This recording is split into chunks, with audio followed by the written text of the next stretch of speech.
इस कहानी की शुरुआत फ्यूचर में कनाडा से होती है, जहां पर की आबादी बढ़ने पर वहां की सरकार ने एक से ज्यादा बच्चे पैदा करने पर बैन लगा दिया था। कोई भी दूसरा बच्चा पैदा नहीं कर सकता, चाहे उनका पहला बच्चा मर ही क्यों ना गया हो। और अगर कोई भी इस कानून को तोड़ता तो उसे देश की सबसे खतरनाक जेल में भेजा जाता था।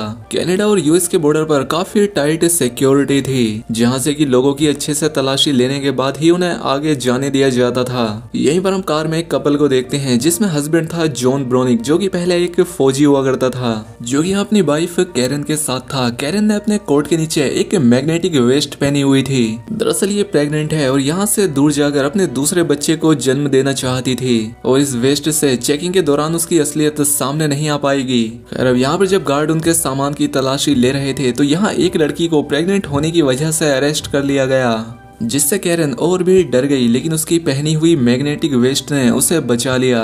लेकिन जैसे ही वो बाहर आए, यहाँ एक फौजी की नजर उनकी उस मैग्नेटिक वेस्ट पर पड़ गई, जिसके बाद कई सारे सिपाही उन्हें पकड़ने के लिए उनके पीछे दौड़ पड़े। जॉन ने अपनी वाइफ और बच्चे को बचाने के लिए कैरन से वहां से भाग जाने के लिए कहा, और उसने खुद वहीं पर रुककर सैनिकों को रोकने का फैसला किया। लेकिन यहाँ पर जॉन को पकड़ लिया गया और उसे बाकी कैदियों के साथ बंदी बनाकर एक जेल में ले जाया गया, जिसका नाम है फोर्ट्रेस, और ये देश की सबसे हाई टेक्नोलॉजी वाली जेल थी। ये रेगिस्तान के एकदम बीचों बीच बनी हुई थी। यहाँ से बचकर निकलना किसी के लिए भी नामुमकिन था। जब कैदी यहाँ पर पहुंचे तो गार्ड्स ने उनके पूरे कपड़े उतरवा कर अच्छे से उनकी चेकिंग की, जिसके बाद कैदियों को एक कमरे में ले जाकर उनके पेट में एक हाई टेक ट्रैकर डाल दिया गया।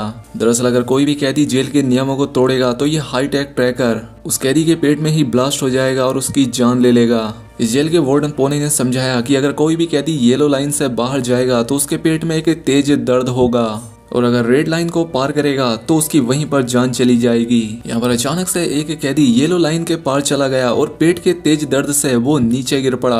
अब उसे यहाँ कुछ समझ नहीं आ रहा था, तो उसने गलती से रेड लाइन भी क्रॉस कर दी, जिस वजह से उसका पेट तेजी से फूलने लगा और कुछ ही लम्हों में तेज धमाके के साथ ब्लास्ट हो गया। जिसके बाद ये सभी कैदी लिफ्ट से अंडरग्राउंड जेल में पहुंचे, जो कि जमीन के 30 फ्लोर नीचे बनी हुई थी।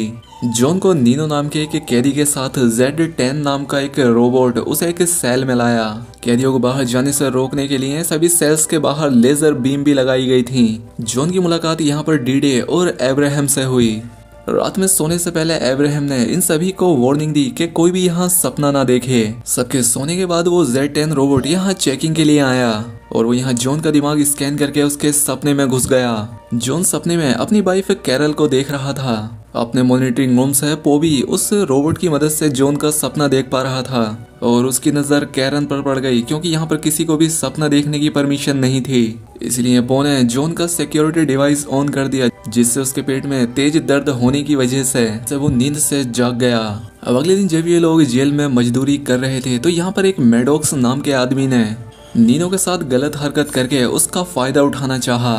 अब जॉन जैसे ही उसे बचाने के लिए गया कि जेड ने उन तीनों के पेट में ही वो डिवाइस एक्टिवेट करके उनके पेट में दर्द कर दिया, जिसके बाद उन्हें एक छोटे से लेजर सेल में रख के उनसे पूछा गया कि आखिर लड़ाई की शुरुआत किसने की। अब क्योंकि नीनो मेडोक्स से बहुत डरता था, इसीलिए वो चुप रहा, और अपने दोस्त को बचाने के लिए जॉन ने लड़ाई का इल्जाम अपने सर ले लिया। इसके बाद जॉन को पो के ऑफिस में ले जाया गया, जहाँ वो कैरन को नहाते हुए देख रहा था।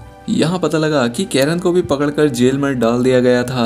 पो ने जॉन और कैरन को बेरहमी से टॉर्चर करना शुरू कर दिया, जिससे वो दर्द से कराहने लगे। बाद में एब्राहम ने जॉन को बताया कि फ्लोर ए और बी में औरतें हैं और कैरन भी वहीं होगी। वहीं हमें कैरन को भी दिखाया जाता है, जो कि दूसरी प्रेग्नेंट लड़की के साथ थी। और जैसे ही उसके पेट में दर्द हुआ, गार्ड उसे यहाँ से जबरदस्ती पकड़कर ले गए।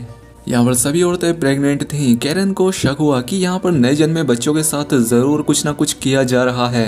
वहीं दूसरी तरफ आदमियों के सेल में मेडोक्स ने जॉन पर हमला कर दिया। दोनों में जबरदस्त लड़ाई शुरू हो गई, और कैरन भी अपने फ्लोर से जॉन को देखकर काफी हैरान रह गई। यहाँ लड़ाई मुकाबले की चल रही थी, लेकिन तभी जॉन ने मेडोक्स को ऊंचाई से नीचे ढकेल दिया। मेडोक्स ने किसी तरह से किनारे से लटककर अपनी जान बचाई, लेकिन पो ने ऑर्डर दिया कि मेडोक्स को खत्म कर दिया जाए। लेकिन जॉन ने फिर भी इंसानियत दिखाते हुए मेडोक्स की जान बचाना चाहा। लेकिन गुस्से में पो ने मेडोक्स के पेट में लगे उस डिवाइस को एक्टिवेट कर दिया, जिससे धमाके से उसका पेट फट गया। अब इससे पहले गार्ड उससे पकड़कर ले जाते, जॉन ने बड़ी ही चालाकी से मेडोक्स का सिक्योरिटी डिवाइस नीनो को दे दिया। इसके बाद कैरन को एक रूम में लाया गया, जहाँ पर जॉन एक बहुत बड़ी गोल सी मशीन में बंधा हुआ था। इस कमरे का नाम था माइंड वाइड चैम्बर।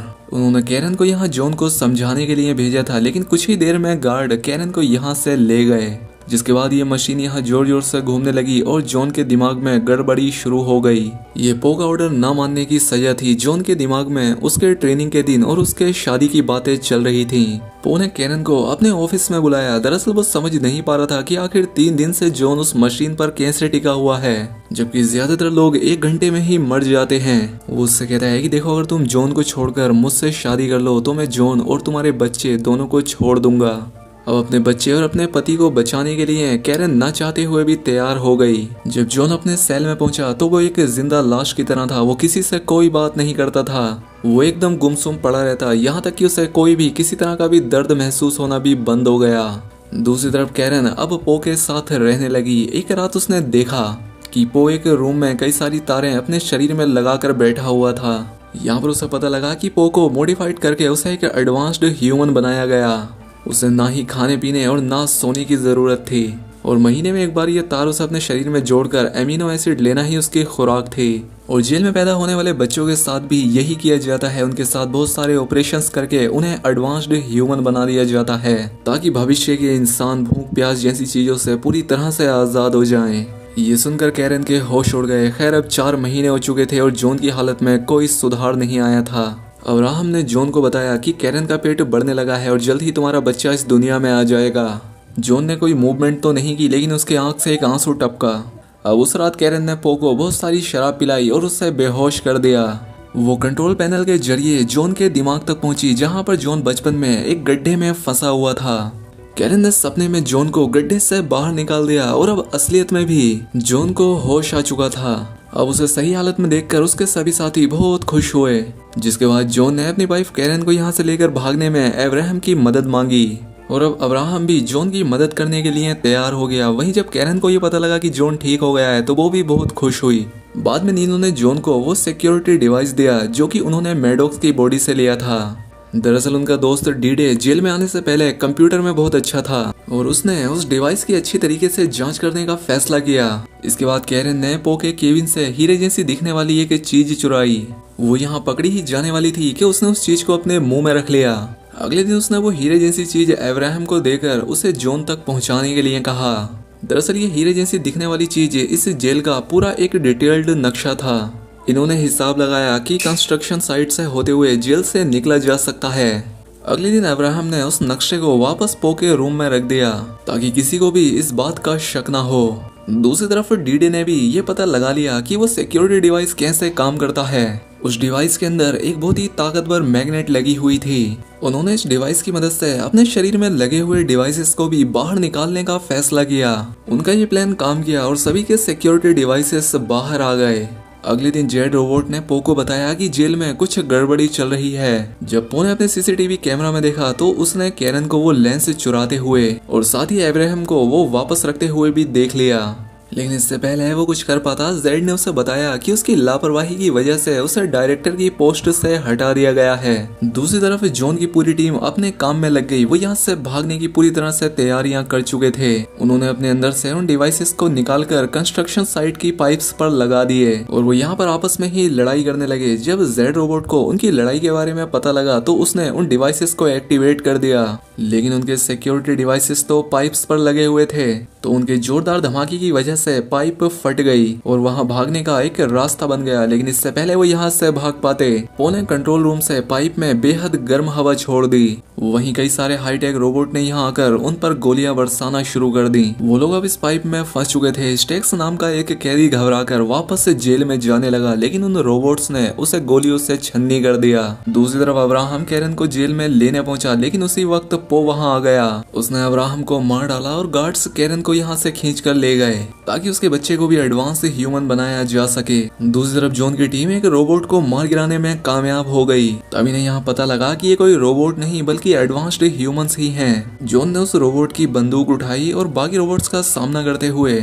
वापस जेल में पहुंचा और आखिरकार सभी लोग एक लिफ्ट में चढ़कर ऊपर जाने लगे। उन्होंने पो के केबिन में जाकर कैरन को ढूंढा, लेकिन तभी उसकी नजर सीसीटीवी पर पड़ी जहाँ पर उसके और कैरन के बच्चे को डॉक्टर जबरदस्ती पकड़कर उसे बाहर निकाल रहे थे। जो ने पो को धमकाते हुए कहा कि वो ये ऑपरेशन बंद करवाए, लेकिन पो अब एक डायरेक्टर ही नहीं था, इसलिए उसकी अब कोई सुनेगा भी नहीं। लेकिन तभी एक रोबोट ने उन्हें पहचान कर उन पर हमला कर दिया और एन वक्त पर सभी कैदी वहां से हट गए और गोली आकर सीधी पो को लगी। उसके मरने के बाद डीडी ने कंट्रोल पैनल से डॉक्टर्स को रोकने की कोशिश की, लेकिन ऐसा करने से पहले ही एक सिपाही ने उसे शूट कर दिया। अब जॉन ने अपने दोस्त का बदला लिया और डीडी ने अपनी बची कुची ताकत से इस जेल का पूरा इलेक्ट्रिक सिस्टम ही खराब कर दिया। अब डॉक्टर्स रुक जाते हैं और सिक्योरिटी सिस्टम भी बंद हो गया, जिसका फायदा उठाकर सभी कैदी जेल से भागने लगे। सिर्फ जॉन और नीनो यहाँ बचे थे। वो कैरन को बचाने पहुंचे और डॉक्टर्स से छुड़वाकर उसे जेल के ही ट्रक में यहाँ से भगा कर ले गए।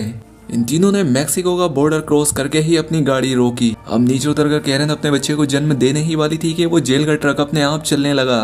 पता लगा कि उस ट्रक को अब भी जेल से कंट्रोल किया जा रहा था। उसने नीनो को कुचलकर मार डाला। अब जॉन उसका सामना करने के लिए बाहर गया और कैरन झोपड़ी में तड़प रही थी। जॉन ने उस ट्रक को एक धमाके से उड़ा दिया, लेकिन बदकिस्मती से वो ट्रक झोपड़ी से जा टकराया और जॉन को लगा कि कैरन भी अंदर दबकर मारी गई। अब जॉन रोता हुआ अपनी वाइफ को ढूंढने लगा, लेकिन वो सही मौके पर उस झोपड़ी से निकल गई थी। वो एकदम सेफ थी और उसके हाथ में एक प्यारा सा बच्चा था।